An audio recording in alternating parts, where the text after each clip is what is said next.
Social media का ज़माना उस समय नहीं था, बहुत सारे लोगों को मालूम नहीं है। चीनी मिल की सीवान में स्थापना हुई थी, सूता फैक्ट्री की स्थापना हुई थी।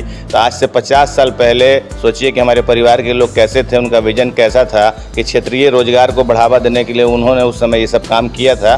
तो जनता को ये भरोसा है कि दरबार के लोग अगर आएंगे, उन लोगों को मौका मिलेगा तो वो लोग अच्छा काम करेंगे। तो काफ़ी अच्छा पब्लिक का रिस्पॉन्स मिल रहा है।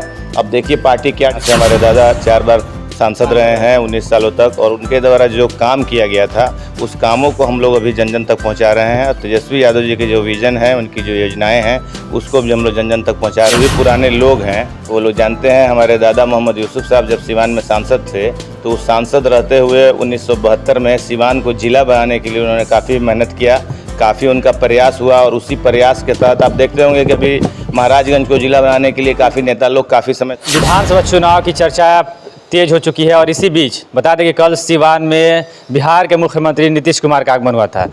जब से नीतीश कुमार का आगमन हुआ है लगातार सीवान में चर्चा का विषय बने हुए हैं। और ख़ास बात है कि जिस प्रकार से बता दें कि वोटर अधिकार यात्रा के तहत राहुल गांधी जी का जिस तरह से सीवान में स्वागत किया गया, हजारों समर्थकों के द्वारा जिस प्रकार से फूल मालाओं के साथ उनका स्वागत किया गया, कहीं ना कहीं सत्ता पक्ष जो है इससे काफ़ी घबराई हुई है। इसी को लेकर लगातार बड़े बड़े नेताओं का सीवान में दौरा जारी है। इसी के तहत नीतीश कुमार भी कल आए थे। तो इससे अंदाज़ा लगा सकते हैं कि सीवान का जो 8 विधानसभा जो सीट है वो कहीं ना कहीं विधानसभा चुनाव में काफ़ी चर्चा का विषय बनेगा। बड़े बड़े प्रत्याशी जो हैं लगातार अपने क्षेत्र में घूम रहे हैं। लोगों से एक तरह से कहा जाए तो जनसंपर्क जो है जारी है और सभी नेता पूरी तरह से सक्रिय हो चुके हैं। हमारे बगल में अनवारुल हक दरबार जी बैठे हुए हैं जो कि लगातार बड़ौरिया विधानसभा क्षेत्र में ये भी दावेदारी पेश कर रहे हैं। हालांकि आपको बता कि महागठबंधन से बड़े बड़े नेताओं का दावेदारी देखी जा रही है। इसी बीच लगातार कई वर्षों से अनवारुल हक दरबार का भी लोगों से जनसंपर्क देखा जा रहा है, लोगों के बीच जा रहे हैं, लोगों से बातें कर रहे हैं। और बड़ौरिया विधानसभा की जो भी समस्या है, मूलभूत समस्या हो या शिक्षा की बात करें या जो भी व्यवस्थाएं हैं, सिस्टम की बात करें, उन तमाम चीज़ों के बारे में लोगों से जानने की कोशिश कर रहे हैं।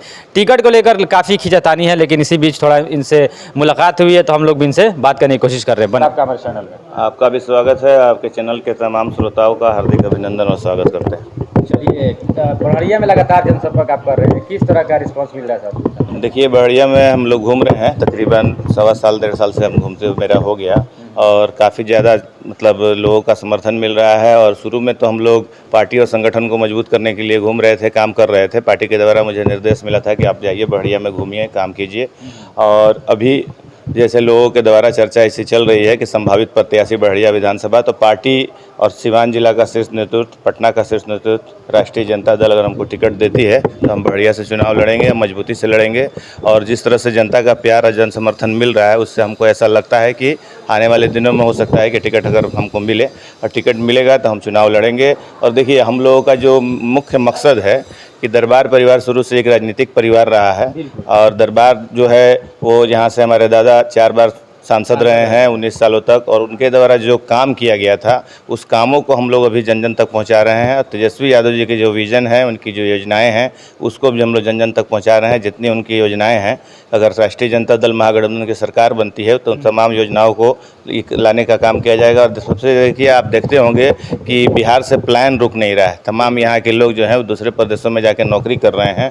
तो सबसे अगर सरकार बनती है तो प्लान को रोका जाएगा। रोजगार, देखिए हमारे नेता जो हैं तेजस्वी यादव जी, आप जब हमेशा देखते होंगे वो रोजगार की बात करते हैं, शिक्षा की बात करते हैं।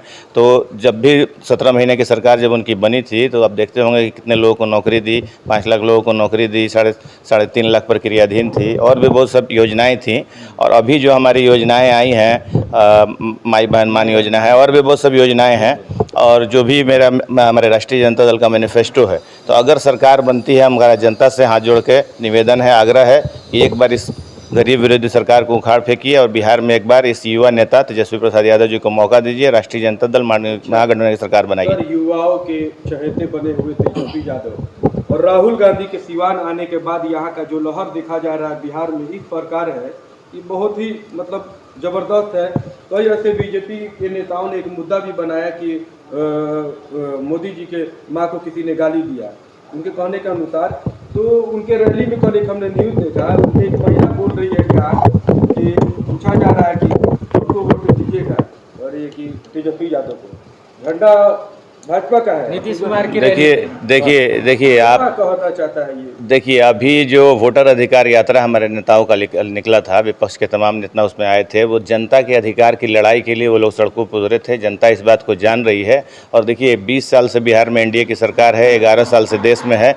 जिस तरह का काम, डेवलपमेंट, विकास का काम बिहार में होना चाहिए वैसा नहीं हुआ है। आप देखिए आज तक कोई कल कारखाना नहीं लगा।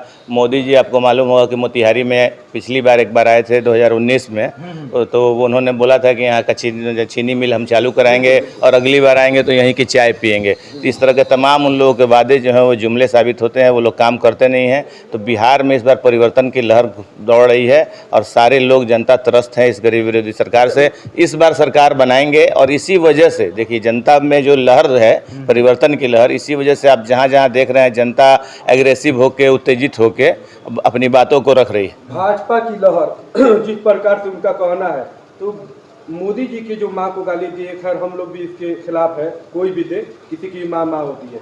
लेकिन जब माँ पे गाली की बात आती है तो माँ तो गुजरात की होंगी, तो गुजरात बंद होने के बजाय बिहार बंद हुआ सर, इसको लेकर के आपकी राय क्या है? देखिए हमारे पार्टी शुरू से ही इस बात को बोल रही है और हम लोग जगह जहाँ जहाँ जाते हैं, अभी जनसंपर्क कर रहे हैं, हम लोग यही बोल रहे हैं कि देखिए ये लोग बिना मतलब का चुनावी मुद्दा बनाना चाह रहा है। कोई भी वरीय नेता ऐसा बात बोला नहीं है और सारे लोग ये जान रहे हैं। अब शब्द हमारे पार्टी बोलता नहीं है। हमारे नेता को आप देखते होंगे कि जब भी वो काम की बात करते हैं, विकास की बात करते हैं, रोजगार की बात करते हैं, कभी किसी पे टीका टिप्पणी नहीं करते हैं।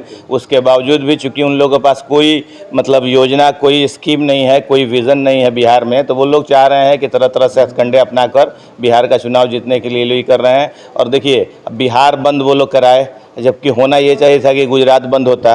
और देखिए इन लोग का तरह तरह का यही भ्रामक ही रहता है।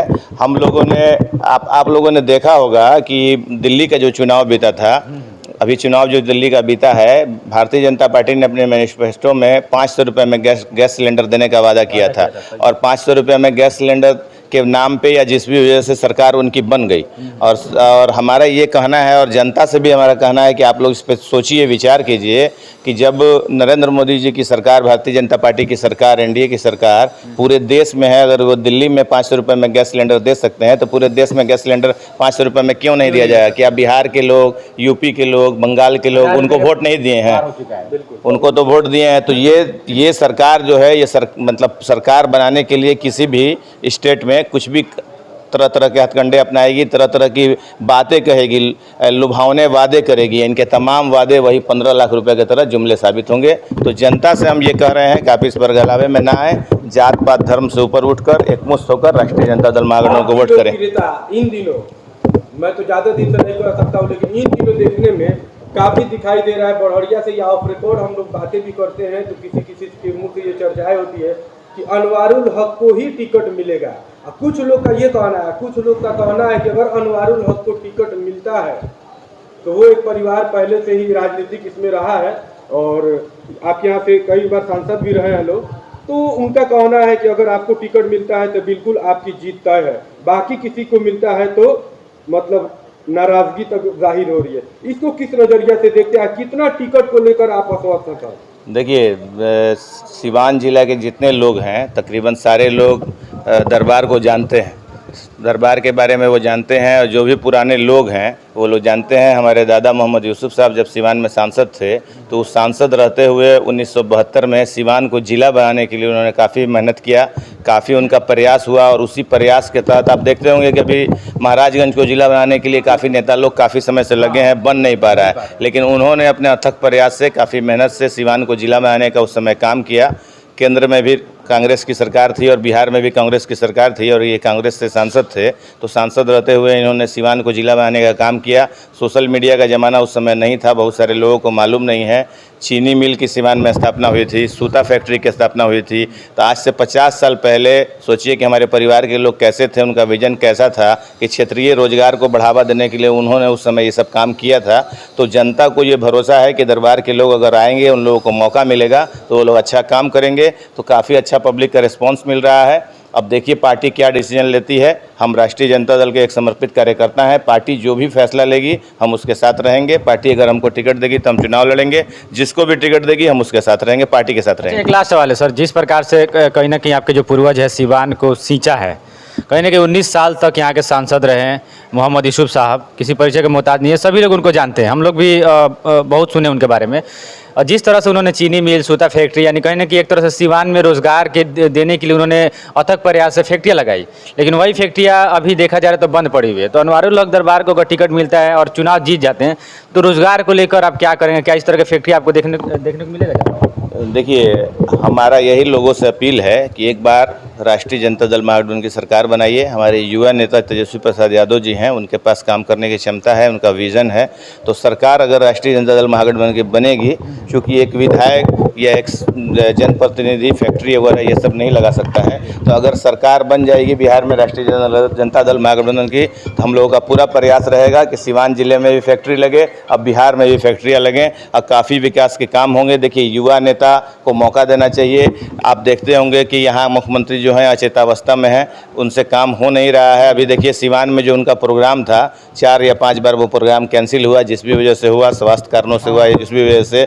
तो जनता इन सब बातों को समझ रही है। एक बार जनता इस युवा नेता को मौका देगी और जनता के मन में परिवर्तन की लहर दौड़ रही है, जनता मन बना चुकी है। इस बार राष्ट्रीय जनता दल महागठबंधन की सरकार बिहार में बनेगी।